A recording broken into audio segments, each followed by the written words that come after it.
Hey, hey, it's your girl, Dr. D, the courage catalyst. And you know what I am. I'm that hand on your back, honey, that pushes you out of your comfort zone all the way into your courage zone. Yes, yes, yes. That's what I do. And I love doing it. Well, it's another Fearless Friday. That's right. Fearless Friday. Now, if this is your first time tuning in, watching, listen, Fearless Fridays are where I get an opportunity to help you literally jump out of that comfort zone and into your courage zone. I'm talking to me first, then I'm talking to you, and I'm just here to drop a couple of gems on you so that you can take it into your weekend and let it ride all the way out to your next week. Hope that sounds good to you because that's what we do here. That's what I'm here for on Fearless Fridays. And so I'm super excited that you've joined me for another one. Well, on this Fearless Friday, I want to take time out to talk about and honor unbreakable women. Yes, unbreakable women. October is the month where we recognize and honor and bring awareness to domestic violence and breast cancer.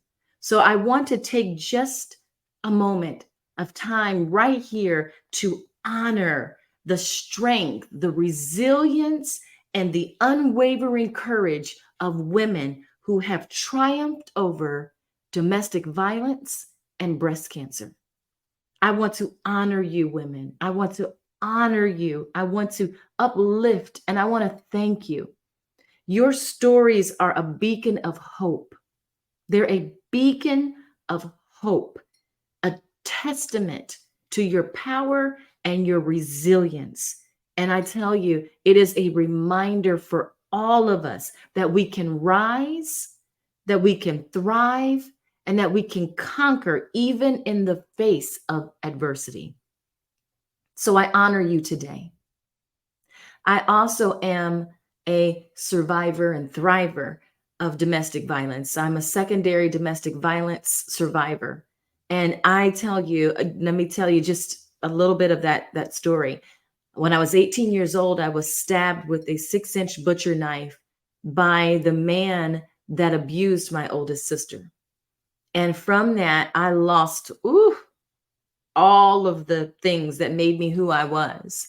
I lost my self-confidence, my walk with the Lord, my attitude of gratitude, my gifts and talents. I just walked away and just thought, oh, there's nothing left of me. I didn't know what happened to me. So I just kept barreling through my life and saying it's okay. Nothing happened to me. I'm okay. I'm fine. I'm fine because I thought I was, but I'm sure you've already recognized that I probably wasn't fine, especially at that age. And so it would take me many years to figure out that I needed help, that I needed to actually get therapy. I needed to heal from that. I needed to revisit that and pull the root from what happened to me. And I did. I did. It just took me a while. And so I'm telling you, I'm here. Oh my goodness, I've been able to use that to really fuel the things that I'm supposed to be doing out here to empower others.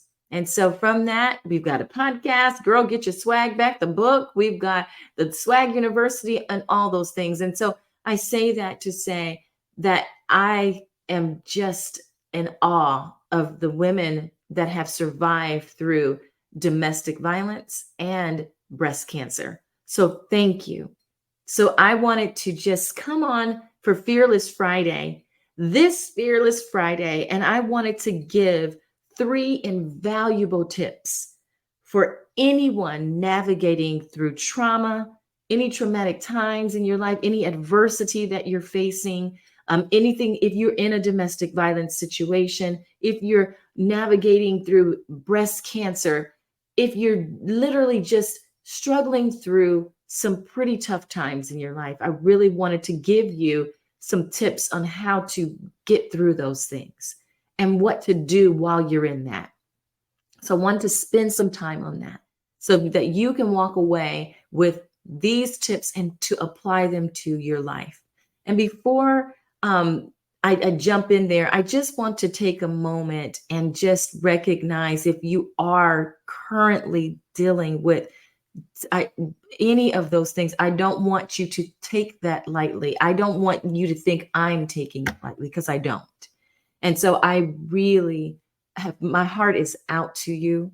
My heart is it goes literally out to you. And I am thinking of you as I'm doing this. So I hope that this is an encouragement to you as well. So, the first tip that I will give you, and to anyone that is, again, navigating through adversity and traumatic times in their lives right now, is to seek and accept support. When I was young, when I was going through that, when I was 18 years old, I didn't know to seek and accept support. I didn't know what it looked like because, again, I was trying to figure out what happened to me. And then throughout my life, the journey of my life, there would be more moments that I've gone through, some drama in my life, some other trauma in my life, that I would literally I would isolate myself. I would go cold silent and people would not be able to find me. I mean, I was off the radar. And I really really really need to say that that was not healthy. Is not the way to deal with any of that. And so I want you to really let that first one, this first tip sink in for you, is that you need to seek and accept support.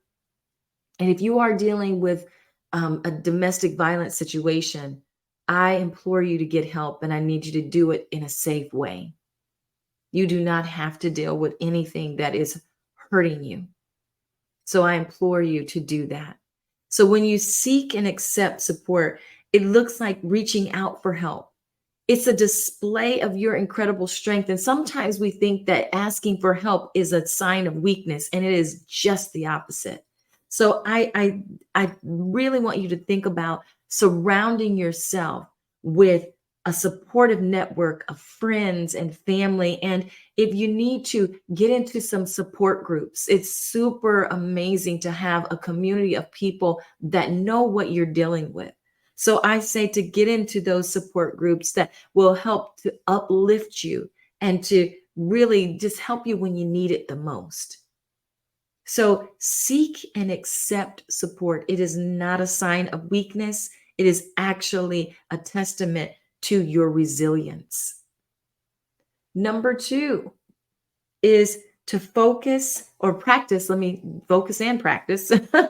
Practice self care and self compassion. Yes, my friends, self care and self compassion. I'm a big fan of self care and compassion, showing ourselves that I'm literally pausing for a minute and showing ourselves that kind of treatment, especially when we're going through our journey. Remember, this is a healing journey that you're going through, that you've experienced some pretty traumatic or really hard times in your life. You need to take a moment to heal.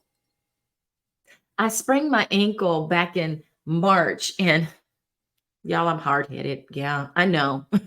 I sprained my ankle back in March, and I thought that I could literally just get up and, I could run, after maybe a week or so, I could go running. I tried on a pair of heels. Y'all, it didn't work out in my favor. I had to sit down somewhere and allow my body to heal. And it's taken a long time. It has. It's actually, it's taken a bit of time because I was trying to move too quickly in that pain. And I needed to really just sit with it. I had to allow my body to go at its pace, but I had to be kind to myself. And so I say the same thing as you're going through something so hard, you've got to take a moment to treat yourself with kindness and compassion along the way. Prioritize your self care. I love a good spa because I can just be by myself. So, whatever that thing is for you, whether it's going through therapy, yes, therapy, it's amazing. And I really, really implore you to do that. It is super important for us to go and take care of ourselves in that way. I love going to my therapist. I'm just saying. I'm just saying. Whether it's meditation or a hobby, or maybe again, just simply being with yourself. Maybe that's what you need, just to be still with your thoughts and yourself. But I implore, whatever that looks like, I stress that it's super important for you to nourish your mind, your body, and your soul, because this is a part of your healing journey. So, practicing self care and self compassion will help you to get through those traumatic times and adversity. The last one I'll say is to focus on empowerment and growth. Now, I say that because I was able to turn my pain into my purpose, turning my pain into my purpose. And what I mean by that is that I channeled all that strength, all of those things, all the experiences, and all the things I went through, and I turned it into what I'm doing today. I turned it into empowering myself first and empowering others.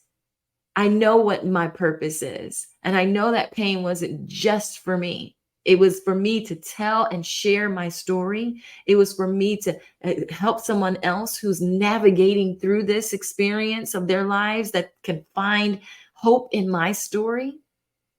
So I was able to share it, but I had to heal from it first. So when I say focus on empowerment and growth, it literally means that you've got to grow from that pain, right? You've got to be able to take what you went through and to turn it into something positive, right? So share your story when you're ready. Sometimes people share their story too quickly because they're not healed from it. So when you are ready, when you've put all of those things in place, when you went to seek and accept support, when you practice self-care and compassion for yourself along your healing journey, share your story. Share your story with others. Advocate for change and be a beacon of hope for those who may still be finding their way through this journey. I'm a big advocate for women who've gone through domestic violence situations, and I've turned that into really helping and coaching women and bringing them into spaces where they have an opportunity to share with other women. I'm a big advocate for women who've gone through just drama, just day-to-day life, whatever that is. And so that's a part of what I have done, is turning that pain that I went through into purpose. So share your story. Advocate for change and be that beacon of life for, again, and hope, light and hope for somebody who's finding their way through it. Your resilience can just be the spark for a movement of courage and change, just because you decided to share and to step into your purpose. It wasn't for anything, wasn't for not. So, to all my survivors and thrivers, your fearlessness and tenacity inspire us all. I'm inspired by you, and we can learn from each other. Your journey reminds us that there is light even in the darkest of times. Together, we celebrate your triumphs and stand in awe of your unwavering spirit. You are amazing. And so I honor you today. And I ask everyone that is listening to the sound of my voice or watching this to share your story, whatever that might be. It doesn't have to be long, but share something that's inspiring to someone today based off of what you heard. Drop it in the comments.